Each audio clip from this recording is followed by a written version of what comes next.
ከቴዲ አፍሮም እስከ ወርቁ አይተነው ለሰማኸኝ በለው የተሰጡ የሐዘን መግለጫዎችና የተቀሰቀሰው ውዝግብ ትኩረታችን ይሆናል። እስራኤልና ሶማሊላንድ በደህንነት ዘርፍ መፈራረማቸውን ተከትሎም ሞሳድ ወደ ቀይ ባህር በሰፊው የሚሰማራበት እድል ተፈጥሯል እየተባለ ነው። እንመለከተዋለን።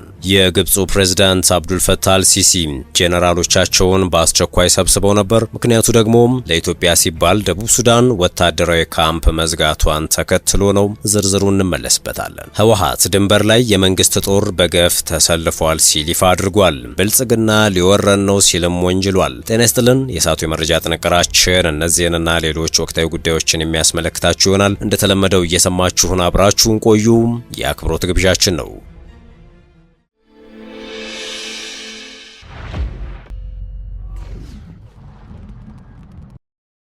ወደ ቀዳሚ ጉዳያችን አመራን።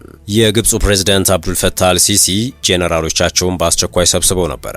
ምክንያቱ ደግሞ ለኢትዮጵያ ሲባል ደቡብ ሱዳን ወታደራዊ ካምፕ መዝጋቷን ተከትሎ ነው። በደቡብ ሱዳን ግዛት ከታላቁ የኢትዮጵያ ህዳሴ ግድብ በቅርብ ርቀት ላይ ሰፍሮ የቆየውንና ከ260 በላይ ወታደሮችንና ባለሙያዎችን የያዘውን የግብፅ ጦር ካምፕ በአስቸኳይ እንዲዘጋ የደቡብ ሱዳን መንግስት ባለፈው ወር መወሰኑ የሚታወስ ነው። ይህን ውሳኔ ተከትሎ የግብፁ ፕሬዝዳንት አብዱል ፈታህ አልሲሲ ከከፍተኛ ጄኔራሎቻቸውና ከደህንነት ሹሞቻቸው ጋር አስቸኳይ ስብሰባ ማድረጋቸውን የሚገልጹ ሪፖርቶች ወጥተዋል። እንደ አረቡ ዓለም መገናኛ ብዙሃን ዘገባ ፕሬዝዳንቱና የጦር መሪዎቻቸው እነዚህን ተከታታይ ስብሰባዎችን ያደረጉት ባለፈው ግንቦት ወር መጀመሪያ ቀናት ላይ ነው። ዘግይተው የወጡ መረጃዎች እንደሚያመላክቱት ግብፅ በደቡብ ሱዳን ውሳኔ ብትበሳጭም ይፋዊ ተቃውሞ ማሰማት ወይም ወታደራዊና ፖለቲካዊ ዛቻዎችን መሰንዘር ሊያስከትል የሚችለውን ዲፕሎማሲያዊ ትርፍና ኪሳራን በስብሰባው ላይ መዝነዋል። በመሆኑም ከደቡብ ሱዳን ጋር ግጭት ውስጥ መግባት ግብፅ በአባይ ተፋሰስ ደቡባዊ ክፍል ያላትን ዲፕሎማሲያዊ ተሰሚነትን ሙሉ በሙሉ ሊያጠፋው እንደሚችል ከስምምነት ላይ ተደርሷል። በዚህም ምክንያት የደቡብ ሱዳንን ውሳኔ ከመቃወም ይልቅ ትኩረትን ወደ ሌሎች አማራጮች ማዞር እንደሚሻል ተወስኗል። ከነዚህ አማራጮች መካከልም ከሱዳን መደበኛ ጦር ጋር ያለውን ወታደራዊ ትብብር ማጠናከር፣ ከኤርትራና ከሶማሊያ ጋር የተጀመረውን የደህንነት ጥምረት ይበልጥ መግፋት፣ በቀይ ባህር አካባቢ የባህር ኃይል እንቅስቃሴን በማሳደግ ቀጠናዊ ተጽዕኖን ማረጋገጥ የሚሉ ነጥቦች እንደሚገኙበት ተገልጿል። እነዚህ የግብፅ እንቅስቃሴዎች በኢትዮጵያ ላይ ጫና ለመፍጠርና ከጎረቤት ሀገራት ጋር በመተባበር ኢትዮጵያን በዲፕሎማሲያዊ መንገድ ለመክበብ የሚደረጉ ሙከራዎች መሆናቸው ይነገራል። ከዚሁ ጋር ተያይዞም ሰሞኑን ግብፅ ከኤርትራ ጋር ትብብሯን ለማጠናከር የተለያዩ ስምምነቶችን መፈራረሟ ይታወቃል።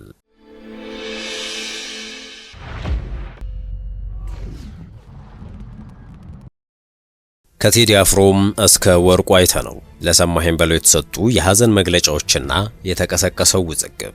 አንጋፋው የባህል ሙዚቃ ተጫዋች ድምፃዊ ሰማኸኝ በለው ሰሜ ባላገሩም ባደረበት ህመም በሕክምና ሲረዳ ቢቆይም ህይወቱ ሊተርፍ አልቻለም። ከባህል ድምፃዊነቱ በተጨማሪ የዜማና ግጥም ደራሲ የሆነው የሰማኸኝ ስርዓተ ቀብር ነገ ይፈጸማል። ሰሜ ከመደበኛ በላይ የሆነው ውፍረቱ ይህ ነው የተባለ የጤና ችግር እንዳልፈጠረበት፣ ላብነትም እንደ ስኳር፣ ግፊት የመሳሰሉ በሽታዎች እንዳልፈጠረበት ከአንድ ዓመት በፊት ተናግሮ ነበረ። ከቅርብ ጊዜ ወዲህ ደግሞ ውፍረቱን ለመቀነስ የተለያዩ የሕክምና ዘዴዎችን ሲከታተል የቆየ ሲሆን ጥሩ ለውጥ እያመጣ መሆኑን በማህበራዊ ሚዲያዎች ላይ ራሱን ሲገልጽ ነበረ። ሰኞ ሰኔ 8 ጠዋት ላይ በርካቶችን ባስደነገጠና ባልተጠበቀ ሁኔታ በህመም ምክንያት ከዚህ ዓለም በሞት መለየቱ ግን ተሰማ።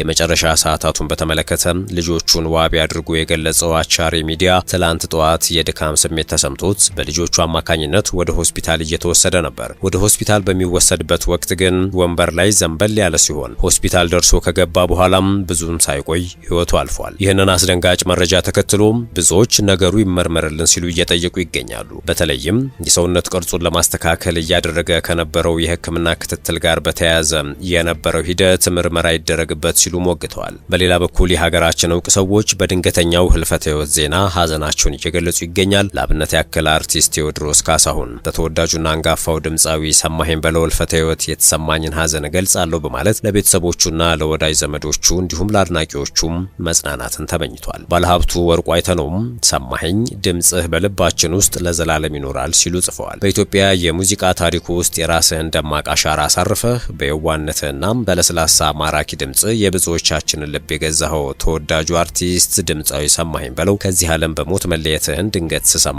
የተሰማኝ ሐዘን ምን ብዬ መግለጽ እንደምችል ቃላቶች አጠሩ ሲሉ ጽፈዋል። አቶ ወርቁ የባህልና ዘመናዊ ሙዚቃን በማዋሃድ በተለይም የጎጃምን ባህላዊ ጨዋታዎችና ለስላሳ ዜማዎችን ለትውልድ በማሻገር ረገድ የማይተካ ሚና የነበረ ታላቅ የጥበብ ሰው ነበርክ ሲሉ አስታውሰው በጣፋጭ ድምጽህ ህዝብህን ያዝናናህና ያስተማርክ እውነተኛ የጥበብ አምባሳደር ነህ በማለት ገልጸውታል። በባህር ማዶ የሚገኙት ባለሀብቱ አካልህ ከኛ ቢለይም የሰጠህን ውብ ዜማዎችና ጣፋጭ ትዝታዎች ግን በልባችን ውስጥ መቼም አይሞቱም፣ ለዘላለም ሲታወሱ ይኖራሉ በማለትም ነው የጻፉት። የአማራ ክልል ርዕሰ መስተዳድር አቶ አረጋ ከበደ በበኩላቸው በአርቲስት ሰማኸኝ በለው ህልፈት ህይወት ጥልቅ ሐዘን እንደተሰማቸው ገልጸዋል። አርቲስት ሰማኸኝ በለው ባህላዊ ይዘት ያላቸውን ስራዎችን በመስራት ለኢትዮጵያ ኪነ ጥበብ እድገት የበኩሉን አስተዋጽኦ ያበረከተ እንደነበር የገለጹት ርዕሰ መስተዳድሩም በኢትዮጵያ አይዶል በዳኝነት በመሳተፍ ለዘርፉ ተተኪ ወጣቶችን በማፍራት ከፍተኛ ሚና ተጫውቷል ብለዋል። የባህል አምባሳደር የነበረው አርቲስት ሰማኸኝ በለው ባህልና እሴቱን ጠብቆ በሰራቸው ሀገራዊ የኪነ ጥበብ ስራዎቹም በአድናቂዎቹ ዘንድ ባለሀገሩ በሚል ተወዳጅነትን አትርፎ ያለፈ አርቲስት ነው ብለዋል። ጥንቅራችን እንደቀጠለ ነው። ወደ ሌሎች ጉዳዮች እናምራችሁ። ህወሓት ድንበር ላይ የመንግስት ጦር በገፍ ተሰልፏል ሲል ይፋ አድርጓል። ትላንት ሰኔ 8 2018 ዓመተ ምህረት የወጣው የህወሓት ሳምንታዊ መልእክት የኢትዮጵያ ብልጽግና ፓርቲ መንግስት በትግራይ ላይ ሌላ ዙር ጦርነት ለማካሄድ እየተዘጋጀ ነው ሲል የሚወነጅል ነው። በመግለጫው መሰረት በትግራይ በተለያዩ አካባቢዎች ተደጋጋሚ የድሮን ጥቃቶች እየተፈጸሙ ነው፣ የፌዴራል ሰራዊትና ሚሊሻዎች በክልሉ ድንበር ተሰልፈዋል ይላል። እንዲሁም በመሰረታዊ ሸቀጦችና መድኃኒቶች ላይ እገዳ ተጥሏል ብሏል።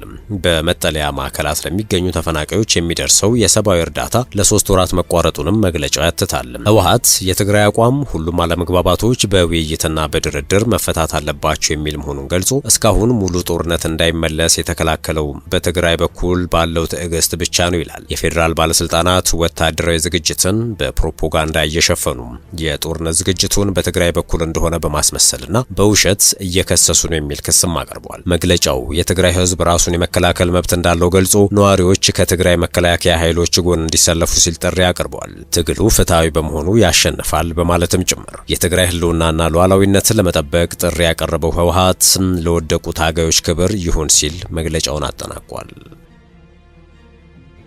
ወደ ሌላኛው መረጃችን አለፍን።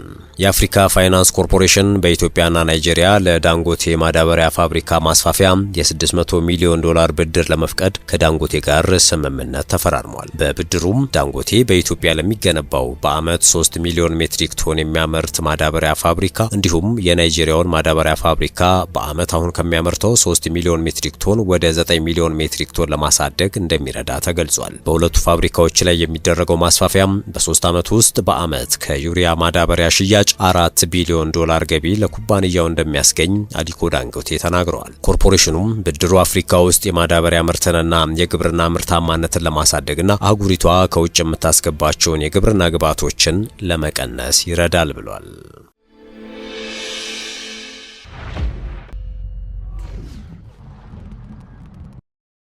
በመጨረሻም እስራኤልና ሶማሊላንድ በደህንነት ዘርፍ መፈራረማቸውን ተከትሎ ሞሳድ ወደ ቀይ ባህር በሰፊው የሚሰማራበት እድል ተፈጥሯል እየተባለ ነው። የሶማሊላንድ ፕሬዝዳንት አብዱራህማን አብዱላሂና የእስራኤሉ ጠቅላይ ሚኒስትር ቤንያሚን ኔታንያሁ በጸጥታና ኢኮኖሚ መስኮች ሶማሊላንድና እስራኤል የሁለትዮሽ ትብብር እንዲያደርጉ የሚያስችል ስምምነትን ተፈራርመዋል። ፕሬዝዳንት አብዱላሂ ትላንት የመጀመሪያውን ይፋዊ ጉብኝት ለማድረግ ወደ እስራኤል ያቀኑ ሲሆን ሶማሊላንድ ኢየሩሳሌም ውስጥ የገነባቸውን ኤምባሲ እንደሚመርቁም የእስራኤል የዜና ምንጮች ዘግበዋል። የእስራኤል የውጭ ጉዳይ ሚኒስትር ጌዲዮን ሳር ከፕሬዝዳንቱ ጋር ኢየሩሳሌም ውስጥ ዛሬ በተወያዩበት ወቅት እስራኤልም ሆነች ሶማሊላንድ ከማን ጋር ዲፕሎማሲያዊ ግንኙነት መመስረት እንዳለባቸው ማንም አይወስንላቸውም በማለት ተናግረዋል። ፕሬዝዳንቱ በእስራኤል ቆይታቸው በጸጥታ፣ በኢንቨስትመንት፣ በቴክኖሎጂ፣ በውሃ አያያዝና በቀጠናዊ ትብብር ዙሪያ ከተለያዩ የሀገሪቱ ባለስልጣናት ጋር ይመክራሉ ተብሏል። ውድ ቤተሰቦቻችን የሰዓቱ የመረጃ ጥንቅራችን ይህን ይመስል ነበር። ስለተከታተላችሁን ከልብ አመሰግንን። በያላችሁበት ሰናይ ጊዜን ተመኘን።